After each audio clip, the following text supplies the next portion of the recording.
بسم الله الرحمن الرحيم الحمد لله رب العالمين والصلاة والسلام على سيدنا ومولانا محمد وعلى آل سيدنا ومولانا محمد وبارك وسلم. اللهم ربنا أرنا الحق حقا وارزقنا اتباعه وأرنا الباطل باطلا وارزقنا اجتنابه. اللهم أرنا حقائق الأشياء كما هي. ربنا زدنا علما وعملا وإخلاصا وفقها يا رب العالمين. اللهم انصر أولياءك في مشارق الأرض ومغاربها. اللهم انصرهم على عدوك وعدوهم إنك على كل شيء قدير. اللهم فرج عنا وعن إخواننا في مشارق الأرض ومغاربها. اللهم نفس كربنا وكربهم وثبت أقدامنا وأقدامهم والطف بنا وبهم يا أرحم الراحمين يا رب العالمين. وصل وسلم على سيدنا ومولانا محمد وعلى آل سيدنا ومولانا محمد وبارك وسلم.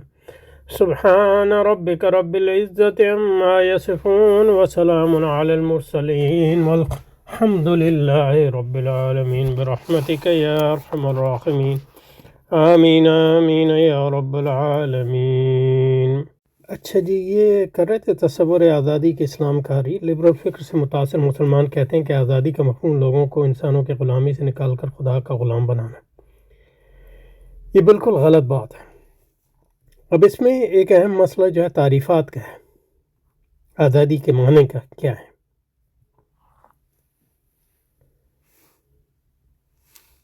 تو اس سے پہلے کہ ڈاکٹر صاحب کی وجوہات پہ جائیں، ایک بنیادی بحث پہلے کر لیتے ہیں. اس کو دیکھے بغیر پھر دیکھیں گے کہ ہم نے جو کہا ہے اس کیسے جو آپ نے کہا اس سے ملتا.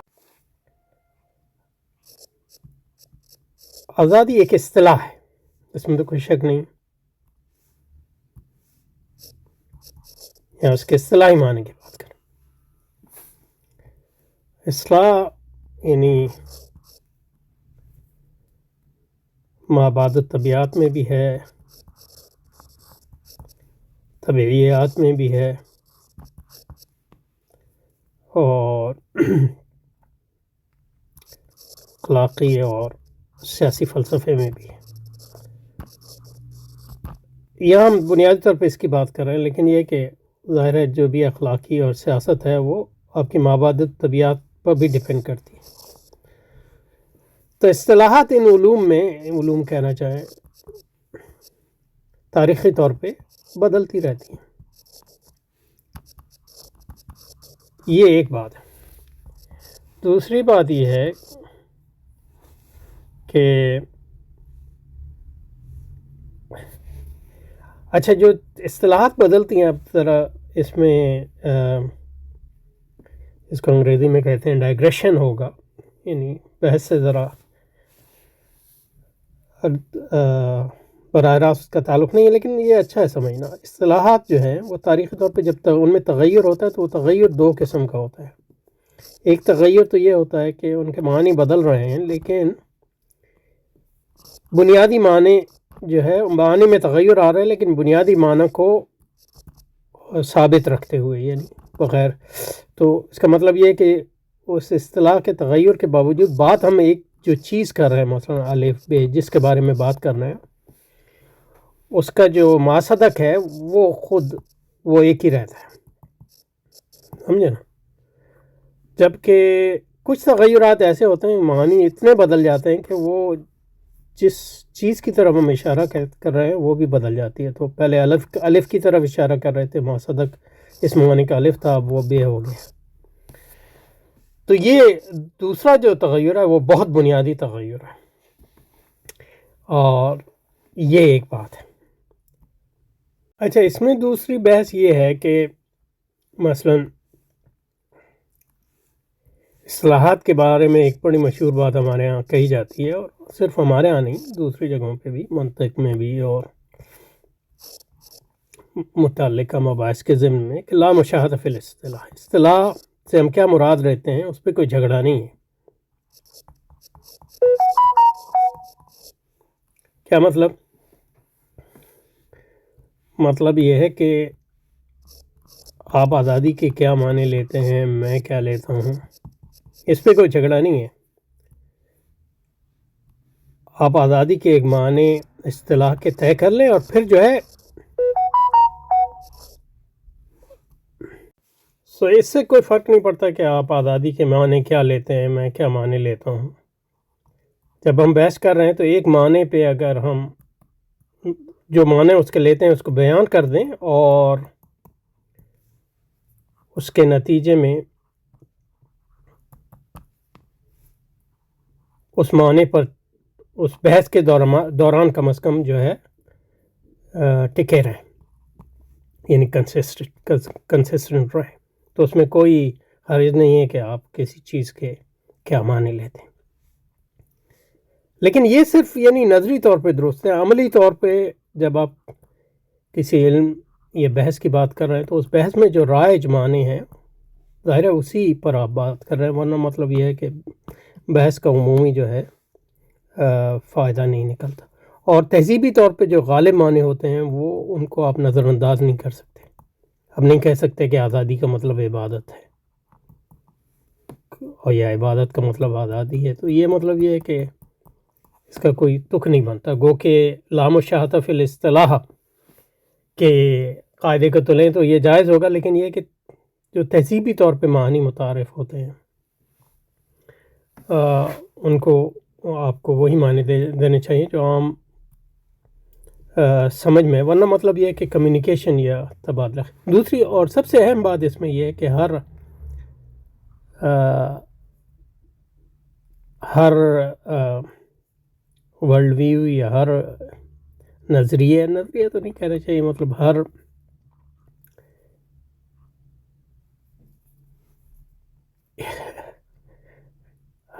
نظام عقائد اور نظام حیات میں اقدار کی ایک خاص ترتیب ہوتی ہے. تو مثلا اقدار کی اسلام میں مرکزی جو قدر ہے وہ عبادت ہے، اور دوسری چیزیں جو عبادت سے جڑی ہوئی ہیں، جبکہ مغرب میں آزادی. تو اگر آپ چاہے آزادی ثانوی مرتبے میں اسلام میں اس کا کوئی مقام ہو بھی، لیکن جب آپ بحث کر رہے ہیں تہذیب کے تشخص کی، تو اس میں آپ کہیں کہ اسلام میں آزادی کی یہ اہمیت ہے، اسلام بھی آزادی کو اتنا کہتا ہے. یہ تو آپ مطلب یہ ہے کہ تہذیبی جو تشخص ہے، اس کی جو مرکزی اقدار ہیں، ان کا جو نظام ہے، اس کی ترتیب ہے، اس کو بدل دیں گے. خاص طور پہ جب ایک نظام غالب ہو، دوسرا نظام غالب ہو، تو اس وقت تو بہت اہم ہو جاتا ہے کہ آپ جو اس نظام کے نظامی سطح کے جو مباحث ہیں ان میں مرکزی جو قدر ہے اس کو آپ اجاگر کریں، اور ساری بحث جو اس کے ارد گرد جو ہے مرتب کریں. ورنہ جو ہے آپ اپنی تہذیبی تشخص اور عقائد کا جو تشخص ہے اس کو کھو دیں. تو یہ عمومی طور پہ باتیں یہ کرنا چاہ رہا تھا، لیکن یہ کہ ان میں جو مباحث ہیں ان کو جب کتاب میں اس کی بات آئے گی تو اس کو مزید توضیح کریں گے انشاءاللہ. تو کہتے ہیں تصور اسلام لبرل فکر سے متاثر مسلمان کہتے ہیں کہ آزادی کا مفہوم لوگوں کو انسانوں کی غلامی سے نکال کر خدا کا غلام بنانا ہے. یہ بالکل غلط بات. اس کی دو وجوہات ہیں. پہلی وجہ یہ ہے کہ آزادی کی جو تعبیری توجہ تاریخ میں مرتب ہوئی ہے، یعنی جو تاریخ میں مرتب ہوئی ہے، تاریخی طور پہ غالب آئی ہے اور آج بھی غالب ہے، اس کا مطلب انسانوں کو خدا کی غلامی سے رہا کر کے ان کو خود اپنی نفس کی خواہشات کا غلام بنا دینا ہے. اور تاریخ نے سب کچھ ثابت کر دیا ہے کہ آزادی پر ایمان لانے والے لبرل، کامپرس، سوشلسٹ، عیسائی، یہودی، مسلمان جو بھی ہوں، وہ کبھی خدا کے بندے نہیں بنتے. یعنی جو لوگ خدا کی بندگی بھی کرتے ہیں آزادی کو مرکزی، وہ اس لیے کرتے ہیں کہ ان کے نفس کی چاہ ہے، وہ اسی حد تک کرتے ہیں. وہ ہمیشہ اپنے نفس کے بندے بنے رہتے ہیں، خدا سے بغاوت کرتے ہیں. تو مطلب یہ کہ کانٹ وغیرہ خدا کو مانتے ہیں کسی نہ کسی لحاظ سے، لیکن یہ کہ یہ دوسرے عیسائی جو ہے لوتھر، تو ظاہر ہے وہ تو عیسائیوں کا امام تھا، وہ تو خدا کو مانتا تھا، لیکن وہ اس کا جو بنیادی تصور تھا وہ آزادی تھا، تو خدا کا جو اس کا تصور ہے وہ اسی آزادی کا ایک اعلی کار بن گیا. یہ پہلی وجہ ہے، بہت اہم وجہ ہے، اور میرا خیال ہے جو ہم نے بحث کی تھی اس میں یہ وجہ ایک نہ ایک لحاظ ایک طرح سے آگے. دوسری بات یہ ہے کہ انسانوں کی غلامی سے آزادی کا مطلب اس نظام ہدایت کا نظام ہے جو اسلام قائم کرنا چاہتا ہے. کیونکہ جو آزادی کا مطلب ہے وہ یہی ہے کہ انسان جو ہیں اپنی خواہشات پر اور اپنی مرضی کے مطابق، عقل یا خواہش اپنی مرضی کے مطابق جو ہے زندگی گزارنے کے حقدار ہیں ہر آدمی، اور ہر آدمی اس میں برابر ہے. تو یہ سارا جو تصور ہے مساوات کا، یہ تصور وہ کہ نظری طور پہ یہ ہے، کیونکہ سرمایہ داری حقیقتاً سرمایہ داری میں مساوات نہیں ہوتی، اس کی وجوہات بھی آئیں گی. لیکن اگر آپ اس قسم کی مساوات کو مانیں نظری طور پر تو ہدایت کا انکار کرتے ہیں، کیونکہ ہدایت کا مطلب ہی یہ ہے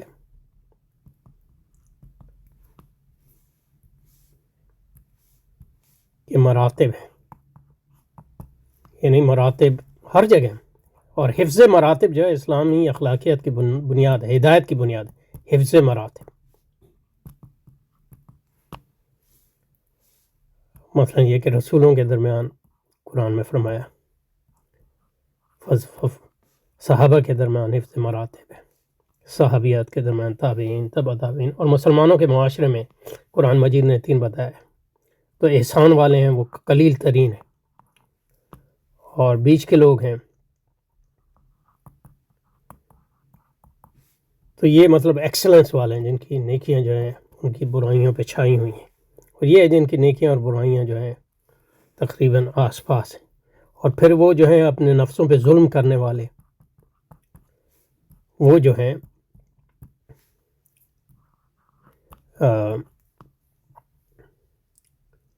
اپنے نفس پہ جو ظلم کرنے والے ہیں وہ ہیں جن کی بدیاں جو ہیں ان کی نیکیوں پہ چھائی ہوئی ہیں. اور زیادہ تر جو مسلمان یہ دوسری اور تیسری قسم کے ہیں معاشرے، اسلامی معاشرے، لیکن وہ قیادت مانتے ہیں ان لوگوں کی، قیادت مانتے ہیں معاشرتی طور پہ.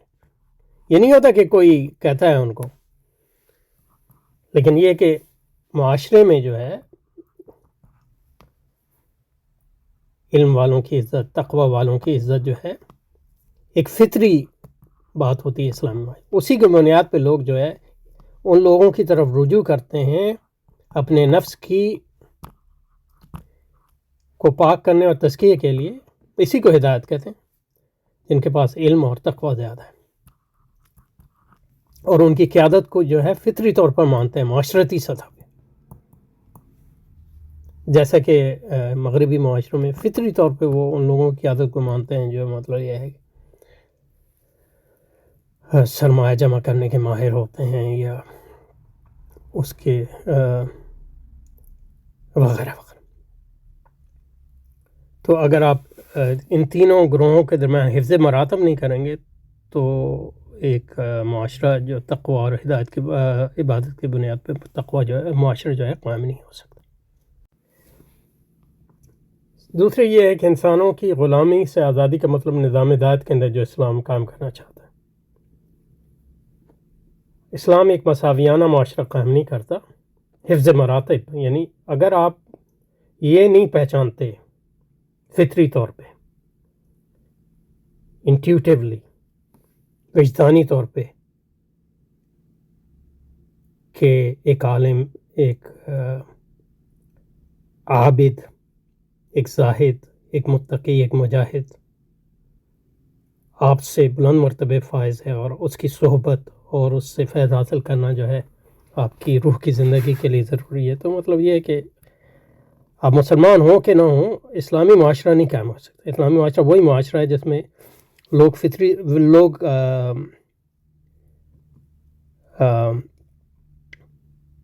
وجدانی طور پہ جانتے ہیں کہ کون جو ہے اخلاق کس کی سننی چاہیے اور کس کے پیچھے چلنا چاہیے اور کیوں چلنا چاہیے، اس بنیاد پر کہ ان کے پاس علم زیادہ ہے، تقوی زیادہ ہے، روحانیت زیادہ ہے.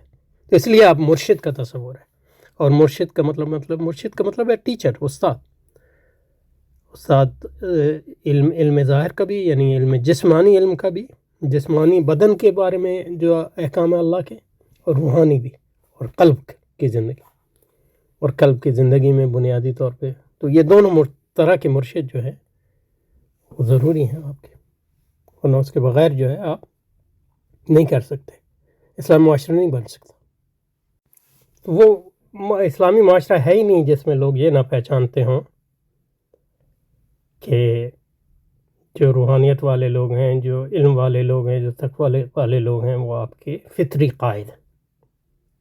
تو اسلام ایک ایسا مساویانہ معاشرہ قائم نہیں کر، بلکہ ایک ایسا معاشرہ تعمیر کرنا چاہتا ہے جس میں اہل تقوی کی فوقیت اور بالادستی معاشرے میں، ریاست کی بات نہیں کر رہا، روحانی، سیاسی اور علمی سطح پر تسلیم کیا جائے، معاشرتی سطح پر، یعنی یہ تسلیم ہے، بالادستی ہے کہ کو تسلیم کرنا، یہ معاشرتی سطح پہ، یعنی سوشل کانسنسس، یہ فطری طور پہ معاشرے میں لوگ جانتے ہیں اور بروکار بھی لائے جائے۔ اپنی 1400 سال میں اسلامی معاشرے کے درجہ بند معاشرہ رہا ہے، یعنی ایک ایسا معاشرہ رہا ہے جس میں مراتب ہیں، السابقون، پھر جو ہے نیکی کرنے والوں میں بھی درجہ بندی ہے، بدی کرنے والوں میں بھی درجہ بندی ہے، وغیرہ وغیرہ۔ ایک درجہ بندی کا ہے، اس حد تک کہ شرع مطہرہ واضح صراحت کے ساتھ غلامی کی اجازت دیتی ہے۔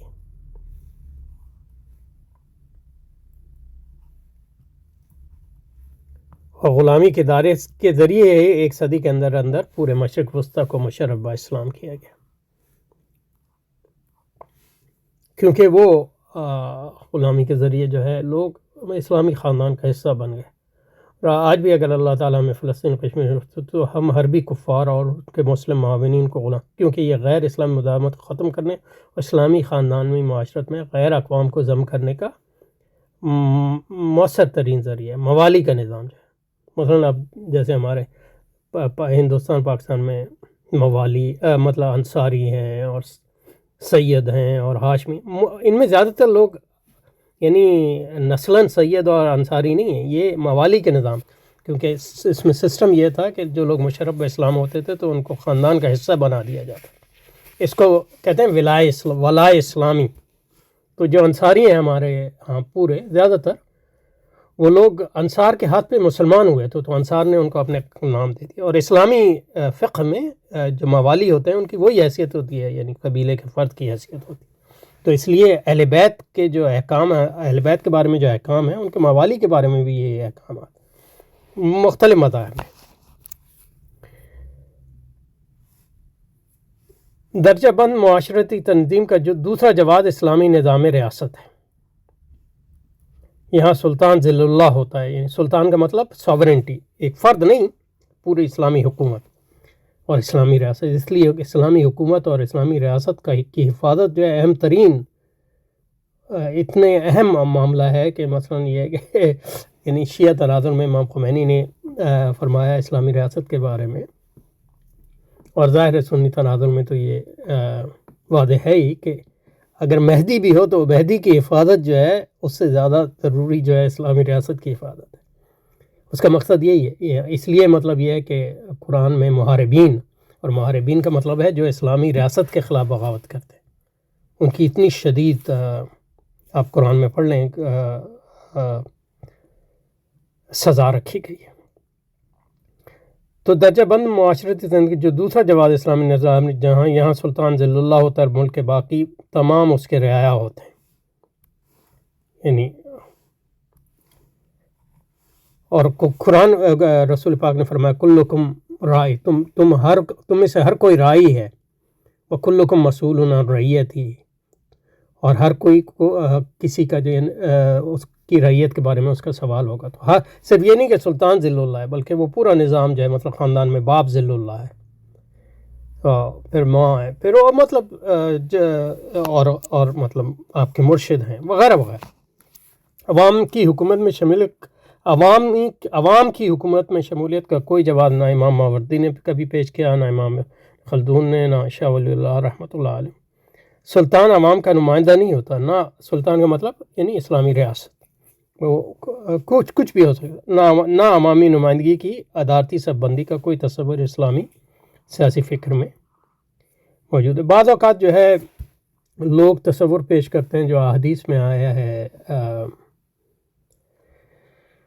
نظام جو ہے العرافۃ حق، نمائندگی کا احادیث میں رسول پاک کے عرافہ حق ہے، تو وہ اس کا تعلق جو ہے آپ کی ارادے کی نمائندگی نہیں کرتے وہ، بلکہ آپ کی رائے کی نمائندگی کرتے ہیں مشاورت کے ضمن میں، تو وہ ایڈمنسٹریٹو چیز ہے۔ مثلا یہ کہ کیونکہ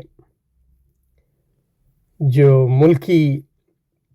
ملک عام ہے اس میں ہر ایک کا حصہ ہے، اور ہر ایک سے رائے لینا کہ اس کو کس طرح استعمال کیا جائے ناممکن ہے، تو یہ لوگوں کے یہ مطلب انتظامی طور پہ یہ کیا جا سکتا ہے کہ وہ اپنے نمائندے چنیں، اور وہ نمائندے وہی ہوں گے جو ان کے فطری قائدین ہوں گے، نہ کہ وہ جو مطلب یہ ہے کہ زیادہ وہ تاکہ جو ہے وہ بتا سکیں کہ لوگوں کی کیا رائے ہے اس معاملے میں۔ مثلا غنیمت کے تقسیم کے بارے میں جو ہے رسول اکرم نے اس قسم کی مشاورت جب کی تو سب لوگوں سے رائے لینا چاہیے، کیونکہ سب کی وہ ملک عام تھی، تو اس میں جو ہے کوئی ترتیب قائم نہیں تھی اور غوغا ہونے لگا، تو رسول اکرم نے فرمایا کہ تم اپنے نمائندے بھیجو تاکہ وہ ان سے یعنی 10-12 لاکھ ہزار کے بجائے 10-12 لوگوں ہر قبیلے کا جو امیر ہے یا ہر جماعت کا جو امیر ہے وہ اس کا نمائندہ ہو، اور رسول اکرم وہ اپنے نمائندے کو بتائیں کہ ان کی کیا رائے ہے، اور وہ رسول اکرم کو وہ انتظامی نمائندگی کا۔ لیکن عوامی نمائندگی جس کو کہتے ہیں کہ حکومت عوام کی رائے سے ہو، یعنی عوام کی مرضی سے ہو، اس قسم کی جو یعنی پارلیمنٹ جو اس کا جو اس کی کنکریٹ شکل ہے پارلیمنٹ ہے، اور پارلیمنٹ کا وجود جو ہے اسلامی تاریخ میں نہ کبھی رہا ہے نہ کبھی رہے گا، اور اسلامی ریاست کے قیام کا مطلب یہ ہے کہ کوئی پارلیمنٹ نہیں ہوگی، بلکہ جو ہے فقہا کی حکومت اور علماء کی حکومت، نہ کہ کیونکہ پارلیمنٹ جس چیز کو ریپلیس کرتا ہے وہ فقہا ہی ہے۔ عوام روحانی اور اخلاقی رہنمائی مرشدین اور مزکیوں سے حاصل کرتے ہیں، اپنے سلطان اور اس کے عمال کے مطیع ہوتے ہیں، صرف اللہ کا، اور سلطان صرف اللہ کا مطیع ہوتا ہے، عوام کی رائے پر کوئی فقہی یا ریاستی فیصلہ نہیں کیا جاتا۔